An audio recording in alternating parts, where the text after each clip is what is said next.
Starting up the broadcast. All right, we We are are officially live.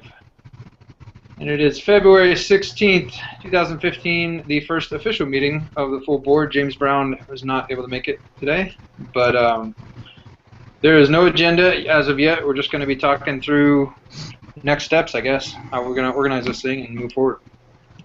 So, I would propose that our first objective, I'd propose a couple things we should probably discuss today.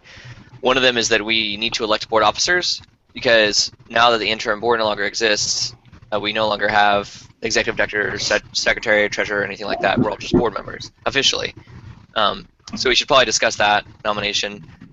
If we don't want to make the decision today, then we should at least decide when to make the decision by.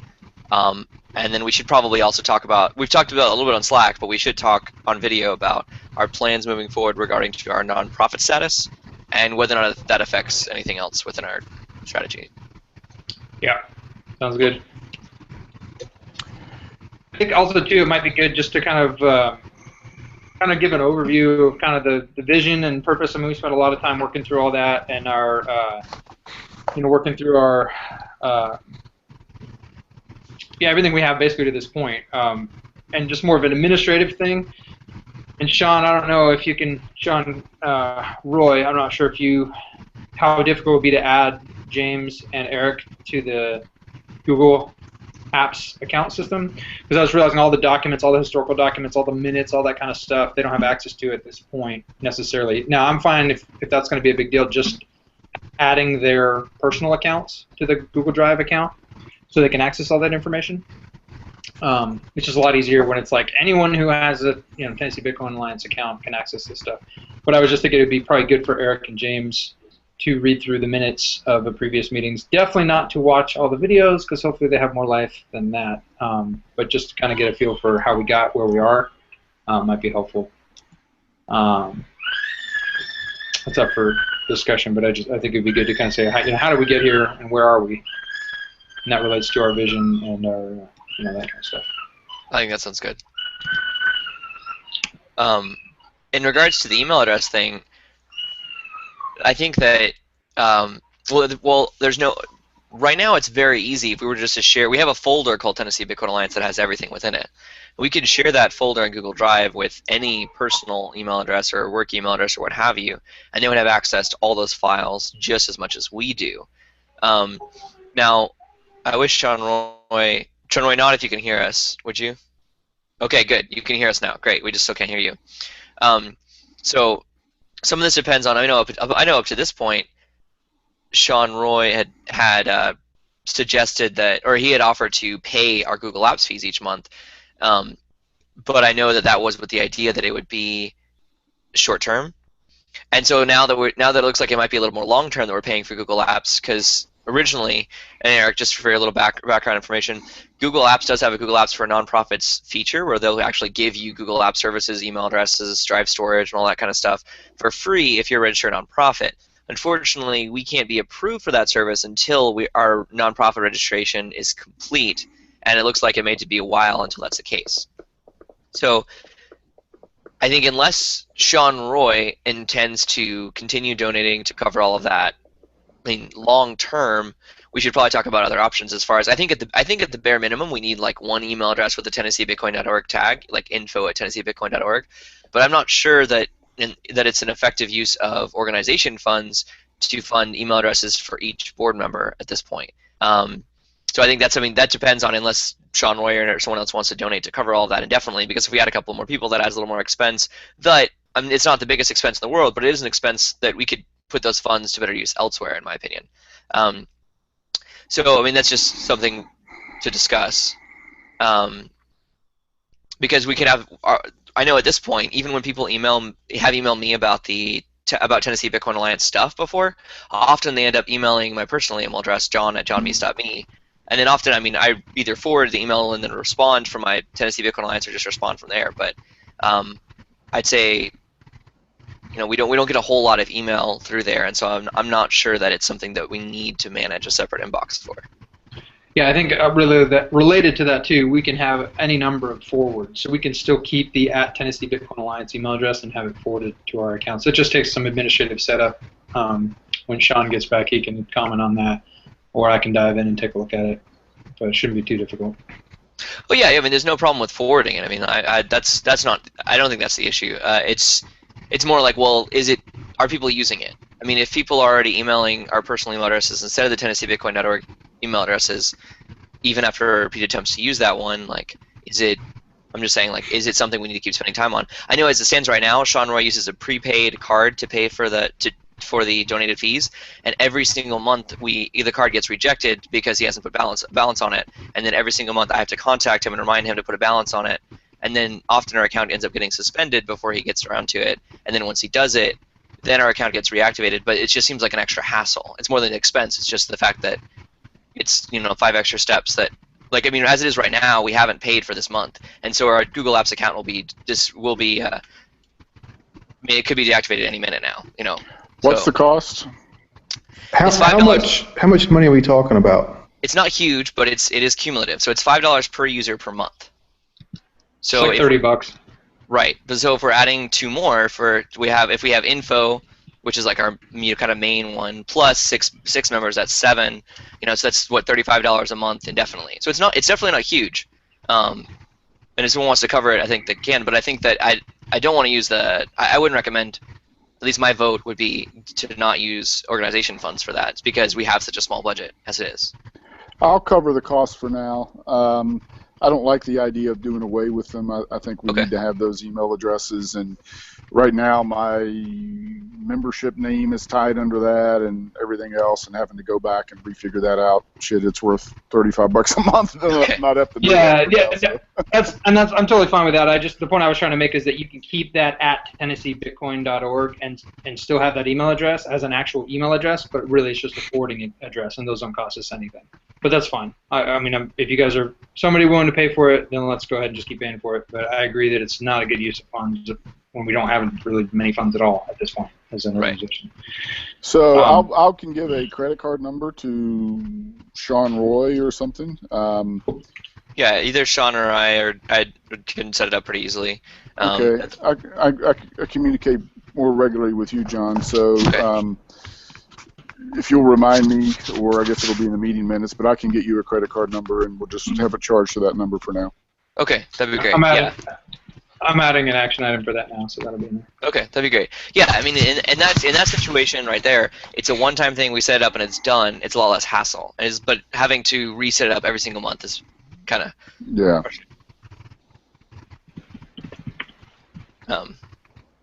cool. Are you calling this to a vote, or what are we doing? Well, Sean we only need a vote if we're going to use organization funds, and Sean King just offered to cover it as a donor. So, I mean, if you have thoughts on the matter, Eric, you're welcome to chime in. I think we all have email addresses. I mean, having one's probably plenty. Yeah, I mean, I kind of feel the same way. It's like I don't use it, just like you said, John, I don't use that address much at all for anything. So as long as I have a forwarding address, so like your concern there, Sean King, would be that you'd have to reset things up. You wouldn't actually, because it would be transparent to you. It would just forward right through to your other email address. How would that avoid the cost, though? I guess I'm lost there. Because it's a forwarding address. A forwarding address are free. You can have unlimited number of forwarding addresses. Yeah, that's just through the domain, owning the domain. You don't have to use Google Apps for that. Yeah. Okay, well, in that case, that sounds even better. If I don't have to rejigger things, and it saves $35 a month, and we can all have one email. Perfect. Yeah.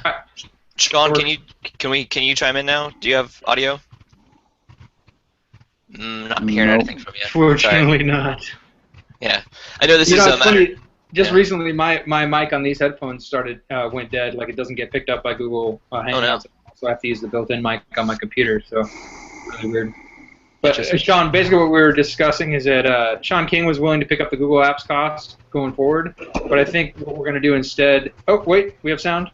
Can you hear me now? Yes, we can. Yes, we can. There we go. I think what we're discussing is we're going to set up. We talked about this earlier on, and we didn't end up doing it, but setting up all of our different addresses as forwarding addresses. So that way we can just get rid of the Google Apps accounts and just share the folder directly with people's personal addresses. And actually, or you could share them with the Tennessee Bitcoin addresses as well, since they'll forward all emails that way, and then we don't have to pay for those each month. Does that sound fair? Sure. I don't. It seems like I'm sure that there's something that that's gonna jack up, but I can't think of what it is right this minute. Right. Well, right now, in Google Drive right now, the folder that's called Tennessee Bitcoin Alliance, which is shared with all of us, it's technically owned by the Tennessee Bitcoin Alliance Google Apps account. But we could just create a new folder under any one of our individual. Like I could create a new folder in Google Apps, share with each of you, and then just copy all that information over, and then it wouldn't be a concern. But we still need the primary address, right? Are you talking about actually setting? Because I agree. If our domains and everything is handled through Google Apps, then that could be a problem. Well, yeah. I mean, I think it'd be great to have an info@tennesseebitcoin.org address that's set up to Google Apps. But can we do that and have forwarding addresses? Because as it is right now, our domain is set up through Google Apps. I believe you can. I'm not sure. Okay. If we can, great. But I don't know if we can have unlimited forwarding addresses and have Google Apps. I was under the impression it could be one or the other. So if we can have both, great. Sean, Roy, are you familiar with that? No, I'm not sure, and I just caught the tail end of this, and I'm not even sure what we're trying to accomplish at this particular moment. Yeah, well, here it is. We have to get 2 more people added to the Google domain account, and that got us thinking, do we want to keep paying for this indefinitely? Because it looks like it's going to take a lot longer to get the nonprofit status set up than we originally thought. Sean King offered to pay for it, and we were going to go that direction until we talked about it a little further and said, well, this is kind of a waste of money because we could just set up forwarding email addresses unless we can't. So my understanding is we could. If we can't, then Sean King can pay for it. Forwarding email addresses for, you're talking about setting up an alias. I don't think that'll work. Oh, okay. I don't think that'll work because each alias would have to be tied to a real life TennesseeBitcoin.org email address. Really? Oh, okay. I wasn't aware of that. Yes. I thought you could do it. You could alias it to external addresses to do forwarding, but if forwarding is not supported, then that's a problem. No, you can alias to an external address. Yes, that's what I'm talking about. But you can only you do 1-to-1 or 1-to-3, but we can't do like we could set it up so info@tennesseebitcoin.org had an alias for each and redirected to each one of our individuals, but we couldn't have separate inboxes. It would be the same inbox shared among all 6 of us. Gotcha. Exactly. So you can't do the alias of like luke.stokes@tennesseebitcoin.org alias to luke.stokes@gmail.com. No. All right, so Sean King, looks like you're back on the table to pay for it if you're okay with that. Okay, I'm good with that. All right. I will put that back in the notes then. Control-Z, Control-Z. It's back in there. Undo is a wonderful thing. It is a wonderful thing. All wish right, undo worked in real life, but we'll get there. Sean, I definitely appreciate that. Hopefully we'll get this nonprofit thing going, and that won't be no longer an issue soon. But. Yeah, that'll give me more motivation to pursue it too. So. Financial incentive, yes. All right, so with that, Sean's going to pay for it. We still have to add James and Eric and a creative accounts for them. Mm-hmm. So, yes. Sean, Roy, is that okay if I nominate you for that? Oh yeah, sure. I can have that done by the end of the day. Yeah, and I will say a quick note to Sean King. I think it's actually a little bit less than $35 a month because we have a discount hooked in there. I don't remember the exact amount, but there's like a 15 or 20% discount we do have because we use a coupon code when we set it up. So It's a little bit less than that. But I'll get you a credit card and we'll go from there. Okay, sounds good. Well, welcome back, Eric. Did we lose you? Buddy? Oh, well, okay, Eric's here. Okay, so do you guys want to talk about board officers for a minute? Sure. So as it stands right now, we're all just board members. Before, in the interim board, I served as the interim executive director, Sean Roy as the treasurer, Sean King as general counsel. Just general counsel, or do we have a different title? I don't remember. General counsel. Okay, yeah, and then Luke Stokes as secretary. So now, all those positions are still necessary, but as it stands right now, we don't have officers elected. So I think that's something we should at the very least discuss. If it's very easy for us to just nominate or decide right now who fills what position, great, let's do it. but at the very least we should discuss possibilities surrounding that, because we need to nominate and elect as a board who the officers are going to be and fill what positions.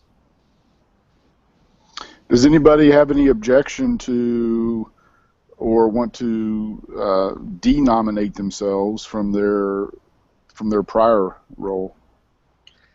Well, I'd like to have James chime in if possible. So, I mean, I haven't served very well as secretary. I'm usually busy with other stuff. So, if he or Eric are interested in that, I'd be fine to give that up. As far as the other positions, I want to make sure James is involved in that discussion. So, how about we just decide to vote next week and then discuss it throughout this week? That would be kind of my thought. Okay. Yeah, that sounds like a good idea. Okay, for what it's worth, I'd be happy to continue serving as general counsel. I don't think you have any competition there. I probably. No. I want to serve as general counsel. I probably would not be comfortable serving. I could since I'm securities licensed, I also shouldn't serve as secretary. I probably shouldn't serve as anything other than general counsel. Okay. And I've enjoyed the privilege of serving as interim executive director, but if there's anyone else who's interested in taking on that role, I'm happy to turn it over or at least discuss some other arrangement, because it does sometimes involve a lot of work. And I care a lot about the organization, but if somebody else wants to take a turn, by all means, you've got no competition here. I think that's been the nature of this over the last how many months we've been doing this. It's like, oh, this is a lot of work. Yeah. Yes. And it's a lot of time commitment. But hey, somebody's got to do it, right? And hopefully years from now we'll look back and say, wow, look at these great heroes. The brave heroes of the Tennessee Bitcoin Alliance. I didn't click through, but I thought it was amusing that I just saw a headline just fly through on my Twitter feed about how the International Bitcoin Federation or Foundation was concerned about low voting turnout as well, which I chuckled at. I'm like, yeah, we know what that feels like. So, yeah. Until the next price spike, if there is one. I know Eric would disagree that there will be, but if there is another one, it'd be interesting to see if that interest peaks or not. Or another Cypress event. Who knows? Well, and on Thursday this past week, I spoke to the National Association of Finance Professionals on Bitcoin, and by the end of it, they were like excited. It wasn't just price. I mean, these were like people who run banks and investment firms as well as handle transaction payment systems. So they were all very excited. So, and they were not miffed at all by the fact that the price had gone down so much. So I don't know. Maybe that'll have some repercussion effects. Those kind of things. I know, Luke, you talk to groups all the time too. Hopefully that kind of stuff will continue spreading the word. And yeah. Yeah, Eric did text me and said his internet is just sucking and he can't stay connected, unfortunately. Oh, okay. I'm sure the weather has something to do with that. Yeah. Okay, so we'll plan to vote next week about board member positions. Yep. So speaking of next week, we should probably talk about when we're going to meet. I know this meeting we kind of were able to plan kind of last minute. Mm-hmm. We probably need to come up with a recurring time, and we should also talk about whether or not. I mean, in the past we've met weekly. Well, okay, are we at the point where we still need to meet weekly, or do we want to move that down or up, or meet more with individuals?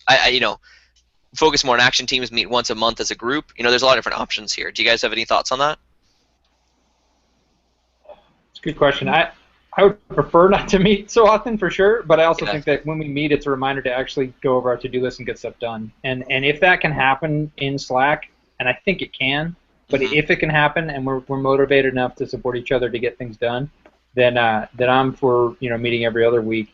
And I do like the idea of really focusing on trying to build out the action teams, because I think that's where the meat of the work is going to get done. Yeah, I agree. Sean, thoughts? I think every other week is probably sufficient. I know James, when we were communicating via Slack, felt pretty strongly about, or I don't know how strongly, but he felt that we should continue weekly, at least for now. But I agree totally that bi-weekly is probably fine, and so long as we can keep each other on task through Slack, then I think that's plenty sufficient. Yes, and I think freeing up that additional time will allow us to focus a little more on our action teams. Whereas right now we're all stretched pretty thin, and we're lucky just to keep up with meeting weekly and doing stuff weekly as a board. If we had that extra spot open, we might be able to meet once a month at least with an action team to move forward on some more activities within the organization. Yeah, I'm a fan of every other week. I think that's preferable. Yeah, I think that every other week right now is probably sufficient. Kind of scale back or pull back a little bit. We were meeting every once a week, but as we start to develop and flesh this out, even maybe by the end of the year, having pulled that back down to once a month might be the best plan of action. Yeah. But right now, every other week, I think is where we're at. Yes. Well, we've got plenty of time now to become best friends and conquer the world and all that stuff. The 4 of us plus the other 2 now have 2-year terms. So. Nice. Yeah. Wait, we weren't best friends before? Right. Come on, So, look at those green headphones. I mean, come on. Hey, do you like these? These are nice. Dude, those are pretty sweet. These are razors. If only they had headphones or microphones that were working, but now you got that working too, so that's awesome. Right. I like the new server cases. Are those from Right James there. in the background? I You saw like you that? strapping those. Oh, nice. Mine's broken. I wish mine worked. Yep. Anyway, well, good stuff. right. All right. So we should talk to James. We should hear from James and Eric. But it sounds like the 4 of us are in accord that every other week would be preferable, as long as we're staying active in Slack and with our tasks. Which reminds me, we should invite. I don't know how that all works with Wunderlist, but we should invite everyone else to Wunderlist. Oh yeah, you can put that as a task for me. I can take care of that. Done. Wunderlist. All right, cool. So I think the last thing we wanted to be sure to talk about then was the nonprofit status, and yeah, it was around $1,000 if we go through LegalZoom. The impression I got, honestly, was that LegalZoom's they charge like $600 or $700, but I can't figure out what they do, because they give you a questionnaire, you answer all the friggin' questions and do all the work, and then they essentially copy and paste it onto the form for you, and I guess shepherd it through the filing process, which Come on, King, forms are scary. Forms are scary. they are scary. No. This form in particular is scary. Sean, I don't think they even shepherd it through the submission process. I think all they do is give it to you give you the forms so that way you can file it yourself with an instruction list of here, this is how you do it. Yeah. Yeah, so I think if I have sufficient time, if I can carve out an hour to focus on that, I should be able to figure out what that process is. Filling out the form can't be rocket science. I would love to have. I wish I had a legal policy action team so I could have a little bit of help, but we don't really have that organized yet. But I think I probably just need to do it. I think we don't need to do the LegalZoom piece. I think if I do it, combined with some help from you guys, I think Eric volunteered or James won to help. We ought to be able to get it done for $350, $450, something like that. Yeah, that sounds much more reasonable. Also, too, I mentioned this before, but I have a friend who runs 501c3.org. His whole company specializes in nonprofit filing status stuff for nonprofits. So if needed, I'm sure he'd give me the bro deal. I was in a group with him for like a couple years. Okay. So that that's could be another very option helpful. as well. So if you do run into any questions, definitely include me or include everybody when you have a question, and I can forward along to him. If you don't mind making a quick note of that on the minutes, then it'll remind me to consider that if I need to. That sounds like that sounds good for sure. And I don't understand all the details of what's involved, but I do know when Sean Roy and I originally met with Joyce Peacock from Peacock Financial, accounting firm here in Nashville, she said that they'd be willing to handle some of the more financial side of the filing stuff for a nominal, next to nothing fee. So I'm not sure if that's a massive project or if that's something we could just fill out in a spreadsheet. I really don't know. Because she said something about they expected. We talked about this once before. They expected. When you file for the nonprofit, they expect you to give them an estimate of your first 3 years in revenue, I believe, revenue and expenses. Right. Yeah. 2 years. So, okay. But yeah, I'm not sure if that's part of the application you're going to be filling out, Sean, or if that's something separate that they expect otherwise. I don't know. No, it's part of that app. Okay, it is. Gotcha. Well, we have a rough draft of that in Google Drive. When you get to that point, we can always update it. But we created that months ago. Okay. Okay, I think I agree. I think if you can handle some of it, I think it's much better. LegalZoom, they weren't clear right up front when we did the initial filing through them, which cost a couple $200, that they weren't doing much. So that's kind of disappointing. There was so much more to do afterwards. I mean, I guess it's the initial filing. Yeah. I mean, I've had no problem with them. I had them handle like an LLC filing once, and great, fantastic service and all that. Yeah, yeah. Did you get the? By the way, did you get the articles filed with the county? No, there's much to do this for this week. I went to Murfreesboro last week, but didn't have time to make it by there. Okay, but I did email those to you, didn't I? You did email those to me, and I do plan to do that, hopefully this week. Okay.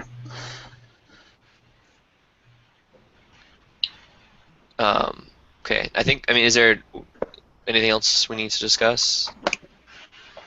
At some point, like, I think it probably would be good to get strategic about our process moving forward.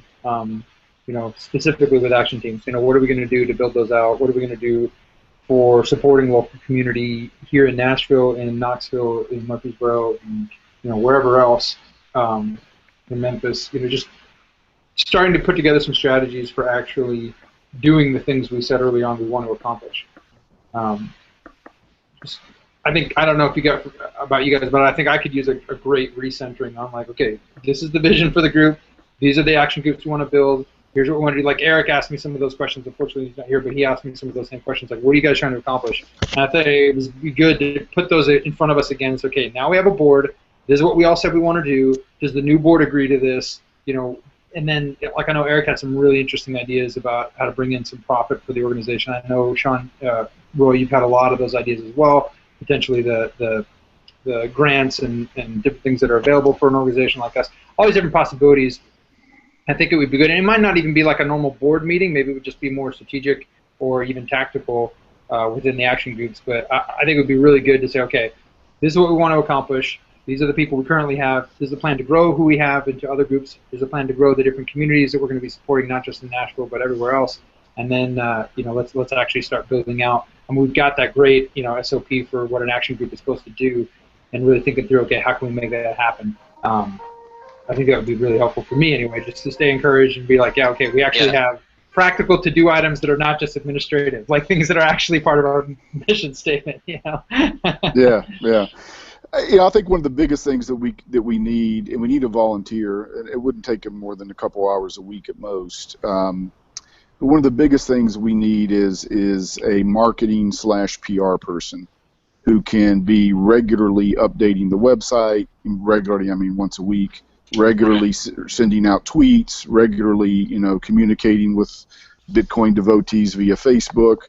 John emailed that or connected me with one of the state senators or congresspersons or legislators, I forget, to get me to review on behalf of the foundation the Tennessee bill that allows politicians to accept Bitcoins or digital currency as campaign contributions. Well, that's the type of thing that the community needs to be aware of, that we were asked to do that we were able to offer some comments. I mean, there wasn't a lot to be done. It was pretty straightforward, but that's the type of thing. And if people saw that visibility regularly, I think they would be more inclined to kick in, $30 and or $70 and become a member. So, to me, we got to have a little bit in our checking account before we can do too much, and we've got to have some momentum from a membership perspective before we can do that. And the way to do that, the piece that I think we're missing is that just a marketing sort of PR volunteer to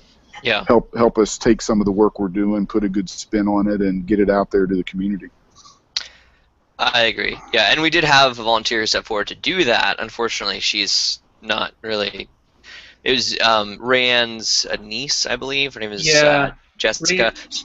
I chatted with Rayanne, and she had mentioned that they had a lot of personal issues come up. They weren't able to help out. Right. So she was very interested at first, and so that's what we were hoping for. But yeah, I agree. We need to revisit that and consider other options, because I think we're not really doing that justice. Yeah. Your point about needing to get more in the checking out is well deserved as well. So, and I think Eric had some interesting ideas, and I know Sean's had some ideas in the past. But I've always said we have to provide value before we can the chicken and egg problem. You know, we have to provide value before we can expect people to sign on board. But then even the value we are providing, we have to have someone have the time to promote that. And I think even the Nashville Technology Council has been very supportive of us. That kind of information they would be happy to share with their membership as well. So the things that we could be doing to promote the value that we are even at our current stage offering.